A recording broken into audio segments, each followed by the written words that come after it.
Hey, this is the McGuire Review, and today we're going to be taking a look at Epic Roll Eclipse. Now, there is a Kickstarter going on right now for this game. I highly suggest you get in on it. It comes at a low price point, and it's a great game. Now, let me run you through it, because we've already seen Epic Roll come to the market from the same guys, and now they're bringing us Epic Roll Eclipse. So, what you see here in front of you is essentially what you'll get with the game. Now, I will call out this is an alpha kit, okay? So this is not finalized production material. We're looking at an alpha kit, and some of the components are going to be from the first Epic Roll game, and we'll go through those components here. So, what we're going to see is we're going to once again get 3 brand new characters, but the characters have a little bit of a different spin this time. In Epic Roll Eclipse, you're actually the villains taking on the quote-unquote good guys. So in Epic Roll, you know, you were 3 main heroes, and you were taking on the Lich, where in this one, you're the villains and you're taking on the Paladin King. If we look at our board here, we'll see some of the heroes that will be battling in the Eclipse version. And it's the Halfling, the Gnome, Dwarf, Soldier, Ranger, Templar, and finally the Paladin King. Now, all the artwork that's on this board isn't completely finalized either, and I'll show you this board right here because there is some great artwork on the characters. The bottom's going to look very similar to what we saw in the first game, and the side here is missing the Paladin King artwork. Well, that will be added in the production version. Now, there will be a full production rulebook that's included with the production copy of Eclipse. I do have the alpha version rulebook here, so we won't specifically go through that today. So let's go right into our cards that we have in front of us, and some of these are going to look fairly similar to what we saw in the first game. We do have some new ones, however. So from the first round, we had our shield. We still have that. We have our heal. We have our counter. And we have our hit. And essentially what these 4 cards do, they're kind of the 4 base cards in the game. This is going to give you 1 extra hit. This one is going to allow you to counter an action. So you're going to use this on an opponent's turn. If someone wants to say, hey, I've got a sword on my turn and I need an extra hit to make the final kill, I'll throw that down. Oh, no, you don't. And you can throw down a counter. Now, the counter card is the only card that can be recountered. So if you throw down a counter, your opponent, if they have a counter card, can counter that back. So it's a really fun mechanic. I really like that they have included that counter card in a game like this. We've got our heal, which gives us 1 point of healing, and we got our shield, which gives us 1 point of damage reduction.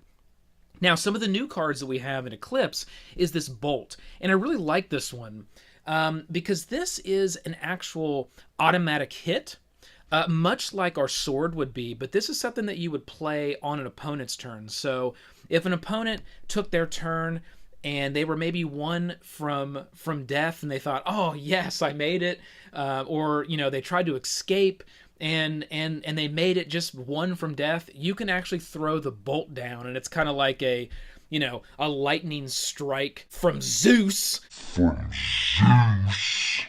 That just basically takes out your opponent. So I really like the bolt that they've added in.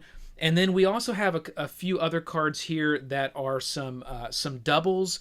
So you'll see this card can double as a shield or a heal. We've got one here that can double as a heal or a sword, a hit. And then we have another one here that can double as a hit or a shield. Now, if we move right over here, we got 3 brand new characters. And these, again, you're going to be the villain. So we'll take a look at these really quick. We're also going to have some nice photos of everything at the very end. But we've got the Vampire, the Black Knight, and the Death Mage. So some really cool characters. They've got some great artwork on them. And we'll go through some of their abilities here in a second. But you can take a look at these. These really look nice.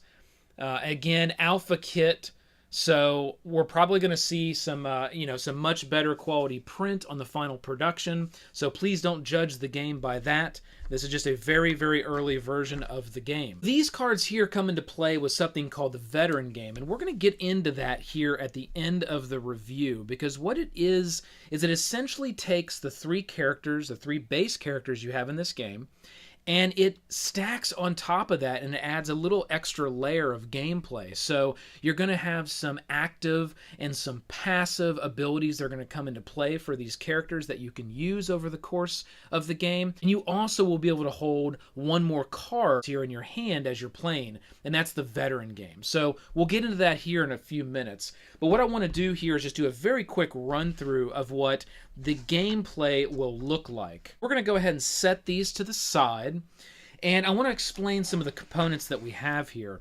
So we've already taken a look at our board, and you'll see on the board right down here at the bottom, we're going to see our villain's health. And again, the villain is going to be you in this game. And then over here, we're going to see actually the heroes, or the various entities that these villains are going to be fighting as they go through the epic role story path or storyline that we have right up top here for each one of the characters. Now, essentially, every time it's your turn, you're going to take your small gem here and you're going to set it on this board in one of these spots. And then you're going to roll the encounter die and you're going to encounter that spot and do a battle with one of the 6 heroes that are listed here on this board. Now, you're not going to get that Paladin King until you get all the way to the end, and he's going to be a much tougher battle than what you're going to get going through this story path. So let's get into a round of gameplay and see just how this would play out. Now, you'll notice we've got our treasure cards that we had up front here. Sometimes I like to call them power cards, but they are technically referred to as treasure cards. So what we've done is we've shuffled those all up and we've got them right here at the game board ready to go. Now, if we look at our board, what we're going to actually do is decide who's going to be our first player. And that's going to start with the top player here, and then the turn order is going to move down. So let's say, hypothetically, because I really want to play out the Death Mage Maul Asha, so I'm going to go ahead and select her. This is her power die right here. And the first thing we're going to want to do is we're going to go ahead and put our gem on the first story point for her. So that's the first encounter that we're going to have to do. And then we're going to set our health at full, which is 6. And every time we begin our turn, we're going to set that at full health. And we're going to set this gem here to the side, or I like to set it right on top of this skull, waiting to see where it's going to be placed. So the first thing we're going to do is we're going to pick up our black die that has the green letters. And you'll notice we also have a few other die here, and I'll explain those here in a minute. But let's focus on our black with green die, which is actually these 2 dice here. This one here is actually going to be able to give you the encounter of what you're going to be battling, or which hero in this version you're going to be fighting, which is either going to be the halfling, gnome, or dwarf. That's what's going to be on this green die. Now, after we get past our midway point, that's considered leveling up. So once we level up, we're then going to use the 2 black with gold colored text here. And that's going to be what we're going to use past that level up point. But before, we're going to use the black with the green lettering. So let's go ahead and roll for our encounter. Then we'll see what we're battling. Okay. Ooh, we need to take on a dwarf. Okay, so this is a good example because the dwarf is the hardest that you can fight in the first tier here. And the Templar is the hardest you can fight in the second after you level up. So if you battle the Dwarf or you battle the Templar and you successfully defeat them, you're able to claim 2 treasure cards instead of 1. And they indicate that here by putting some red lettering around those 2. Because generally you're just going to draw 1 treasure card every time you beat one of these. But for those, you're going to draw 2. So on this first turn here, we have a chance to be able to draw 2 treasure cards, which is really good to start off. So the next thing we're going to do is we're going to grab the black with green, and this is going to be the fight die. And then we're also going to pick up the hero die, which she allows me to hit and heal. So this healing is an interesting and new mechanic on a die in this version. So I can't wait to see how this plays out. So the first thing we're going to do is we're going to go ahead and grab this gem. We're going to set it right on the dwarf. And I like how they've utilized this gem in this game. They've done a really nice job with this component. You can easily see, wow, that dwarf, he's got 5 health. All right, so let's go ahead and roll. Okay, that's a heal for a hit. Well, you'd think, well, I'm at 6, I don't need to heal, but guess what? The dwarf did do 1 damage, so that's 1 damage, but I immediately heal that back, so it just pretty much cancels and negates that. So we'll roll again. Okay, the dwarf did 1 hit of damage on me, so I move that down. I'll roll again. I do 1 damage on the dwarf. We roll it again. Okay, I got another damage on the dwarf because he's rolling blanks. Roll it again. Oh man, I'm on a roll. That's another damage on the dwarf. Ugh, we won't count that one. Okay, that negates because it's a hit for a heal, so that's a wash. Roll it again. I get another hit. Doing well, doing real well. Roll it again, and the final hit for the kill. So now that the dwarf's been killed, and that was a great run for me on that turn, and I only lost 1 health. And I'll tell you why that's important here in a second. So I'm going to go ahead and draw my 2 treasure cards. I'm going to take a look at them. Okay, these are pretty cool. And I'm going to hold these, and I'm going to keep them secret. I'm not going to show my opponents, but, you know, I'll show you guys because we're the only ones here. So right on this card, they actually both, I got lucky, they're both a dual-use card. So we can see this one will allow us to hit for 1 or block for 1. This will allow us to hit for 1 or heal for 1. So these are really, really versatile cards, and I'm glad that I got them right off the first turn because I've pretty much got anything that I would essentially need to do outside of a counter right here in my hand. So I'm going to hold those, and I've also now met my hand limit. So in the base game, your hand limit is 2. When we get into the veteran game, your hand limit increases to 3. I'm at my max limit for my hand. Now, if I was to acquire another card, I would have to immediately use one of the cards in my hand or discard one of them. And more than likely, I'd want to immediately use them, and probably that heal depend on where I am in my track. So now is where the fun mechanic of this game really comes into play because I'm going to get to choose, do I push my luck and move on because it's still my turn? Or do I say, you know what, I'm good, I got 2 cards in my hand, I'm good. I'm just going to stay right there and I've defeated that one. But since it's the first round of the game, you might as well move on. And guess what? I still have 5 health, which is plenty enough to move on within this first tier that we're in. So I'm going to decide, you know what, guys? You're not going next. I'm going to push my luck, and I'm going to go to the second encounter. So at this point, I'd pick up my die again. I'd roll. Okay, looks like we got the gnome. So I then would set my life to the gnome. I would leave my life at 5. You only go back to 6 at the very beginning of your turn. Again, that's part of the push your luck. And now I would start rolling again. Okay, blank and a blank, nothing.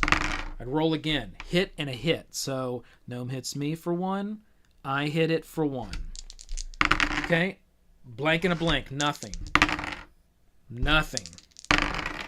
Okay, a hit for a hit. So I hit it for 1, it hits me for 1. Okay, I'm down to 3 health, but it's down to 2.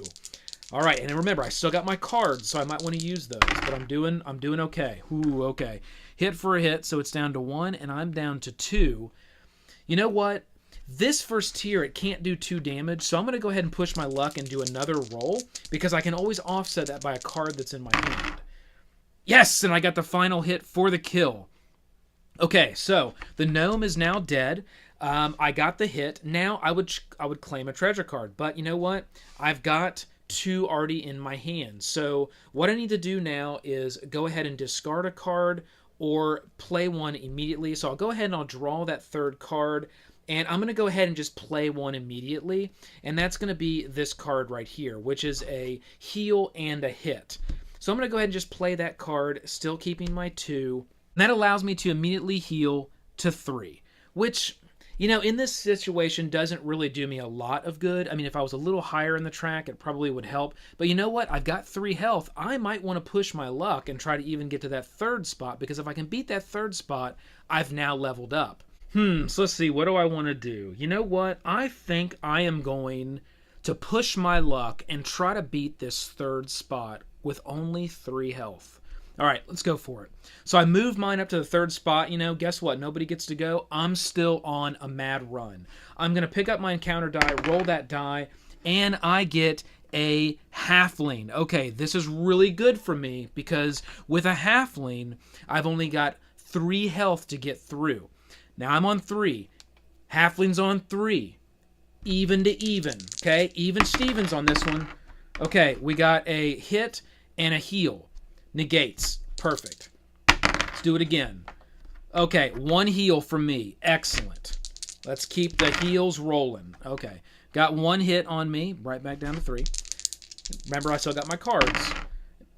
All right. Negates. Heal for a hit. Miss and a miss. 1 hit on the halfling. 1 more hit on the halfling. And let's go for the kill. Yes! The kill is mine. So 1 more hit on the halfling and 1 more hit on me, and I have now beaten the 3rd story point. Man, what a run. So we have made it to the middle. We are now leveled up. At this point, I am going to stop as a player. Again, I would get that 3rd card and immediately discard 1 of them. I'm just going to go discard that card that I just drew there, and I've got my full hand size. I've made it to the level up midpoint, and I'm going to show you why that's important. So as we were making our push your luck run, let's say on that 3rd spot, I lost. I lost to the halfling. The halfling came in and whipped me, okay? Just came in and killed the death mage, right? At that point, I would actually have to go all the way back to the beginning.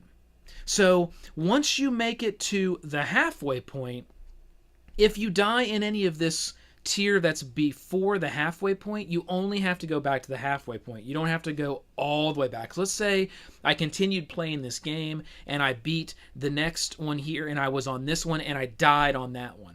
I wouldn't have to go all the way back to the beginning. I would only go back to the halfway point. So that's the beauty of the halfway point, and that's why you want to get to that halfway point as quickly as you can and as most effectively as you can, because that really saves you from having to go all the way back if you die on your turn, if you were pushing your luck. Okay, we've made it to the midway point, and now is when our other dice are going to come into play. So the black with the gold is now when these are going to come into play, and they're going to be the same as the other dice. The only difference is these are going to have a little bit of a tougher fight, and obviously you're going to have your different heroes on this one, which is going to include the soldier, the ranger, and the Templar is what you're going to find here. So after that midway point, you're going to roll these 2 dice only. You're not going to roll the green anymore. Anyone before that midway point, though, would still roll the green. The extra dice that you're going to roll is this little white one with a silver star. And this actually activates the power of each one of the heroes. And you can only start to roll that once you get past the halfway point. For our character, we're using Maul Asha. If I was to roll and fight a hero past the midway point and get the little silver star, that would activate my ability. And the ability for her is that if I roll a hit, I get an extra hit on top of that. So it's like an extra hit of damage, and it's referred to as her skeletal minions, which is pretty cool. So you'll notice past that midway point, you're now going to roll 3 dice every time you roll, giving yourself the die that's for the heroes, the die that's for your villain, and the die that is for the special power. And I happen to roll the special power on that roll. So with this roll, it would have been a miss, and it would have been a hit, and an extra skeletal minion hit of damage. So that's 2 damage against the hero that I would be battling for that roll. Now, one interesting mechanic that we have with Eclipse, with the power die, is when you roll it on your turn, once you get the star, your power is locked in. And for every roll past that point, it's activated, which is really powerful. So on that first roll, I did roll the power. I would set the die aside now, and now every roll, I would just roll these 2 dice again. I wouldn't roll my power die anymore. It's considered locked in. So now every time I roll a hit, it's worth 2, which is extremely powerful on the 2nd tier run on the heroes. And I think it's a nice balance, and it's a nice way to modify that mechanic. So I like that they actually did that in Eclipse. The last die that we're going to see here is this black die, and it's going to have purple lettering on it. Right now it just has a single star on it, which is what we saw in the first version of Epic Roll, but this is actually going to be the Paladin King's special die. What this is actually going to allow the Paladin King to do is hit, block, or miss. So it's a little different than the Liches from the first one, where if it rolled that star, it was able to heal 1. The Paladin King gets more of an option to either fend off an incoming point of damage, make a hit to the gut, completely whiff. So when you get to that Paladin King, you're actually then going to be rolling 4 dice. when you fight the Paladin King. And again, soon as that power for the villain comes up, and again, you being the villain, you're going to set that die to the side. That power is now locked in, and you're going to continue rolling the 3 dice that you have until you either defeat the mighty Paladin King and unthrone him, or he has your head. And that's Epic Roll Eclipse. We will get into the veteran game here very quickly, which adds on another layer to this game. Again, for the veteran game, you're going to get a hand size of 3 instead of 2. And you're also going to get a card here for the 3 heroes.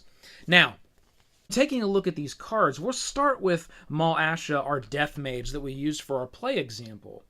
And for each one of these characters, you're going to have 3 different things that are going to be on this card. One, you're going to have your basic power attack, which is what is on this die here. So again, for Mal Asha, we had the skeletal minions, which allowed her, when you roll a hit result, an additional 1 damage is dealt to your enemy. When you mess with the grave robber, you get the graveyard. You're also going to have a passive ability, and you're going to have an active ability. So we'll go here to the Black Knight, and we'll look at his passive ability, which is called Juggernaut. I really like that. If you are fighting your second or subsequent battle in a single turn, deal 1 damage to your enemy immediately after the encounter die is rolled. So what's nice about the passive ability is it's always in effect. So it's always going to be happening all the time. It's not something you have to activate. It's not something you have to tap the card and exhaust the card. It's a passive ability that's always going to be in play. And that gets important, especially when you're playing with 3 players and you have 3 different passive abilities always in play. It really adds a good flavor to the game where you think you might be making it further and think you've got it, and someone's passive ability really throws you off. So let's look at an example of an active ability, and we'll go to the vampire here. Her active ability is called Open Your Mind. Activate Elandra to look at another player's hand. With a single penetrating gaze, the secrets of Elandra's enemies become her own. This is going to allow Elandra to look at another player's hand. So she can just peek over and see, oh, what's some treasure cards you got? To know, well, to this player, do they have counters? Do they have something that they can get me with later? So that's a really nice ability. Do they have any of those bolts they can nail me with out of nowhere? So it's nice to be able to know that. But these active abilities are something that you only get once per turn. So when you want to use one of your active abilities, you're going to want to use that when it's someone else's turn. Generally, when it's an opponent's turn, you'll want to use one of these active abilities. You'll go ahead and you'll tap your card on that one, indicating that for that round, your turn within that round, you've used your active ability. Now, when it gets back to you, you can untap and unexhaust, and now you have it available to you once again. It's definitely not one of these only once per game type things. You're going to be using this ability as much as you possibly can, being that once per turn. The last component the veteran game adds is the ability to play doubles. So when you play your cards, if you ever are able to get doubles, so let's say we get, let's look through the deck here and I'll find us a double. Here's one right here.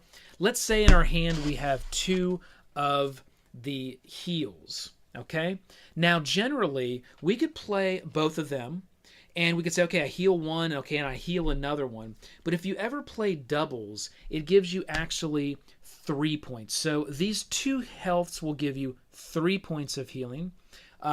Same as 2 swords will give you 3 points of damage. 2 shields will allow you to block all damage. And the 2 shields allows you to kind of reflect that damage back to the enemies. So that's a pretty cool power as well for the double on the shield. And so on and so forth. So that's how that would work, and that really is the veteran game and the extra layer that adds on the base gameplay. You know, Summon Entertainment did a fantastic job with this first version of Epic Roll, which was just called Epic Roll.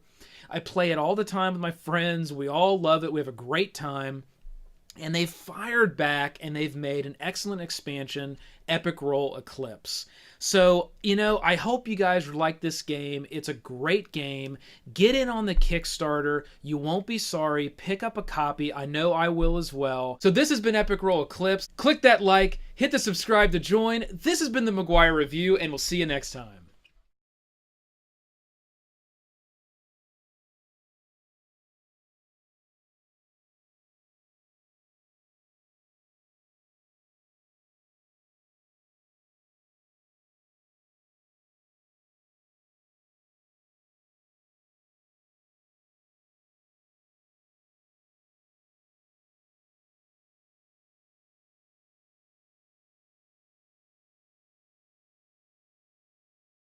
So now you'll notice after that halfway point, you're rolling 4 dice. No, you're not.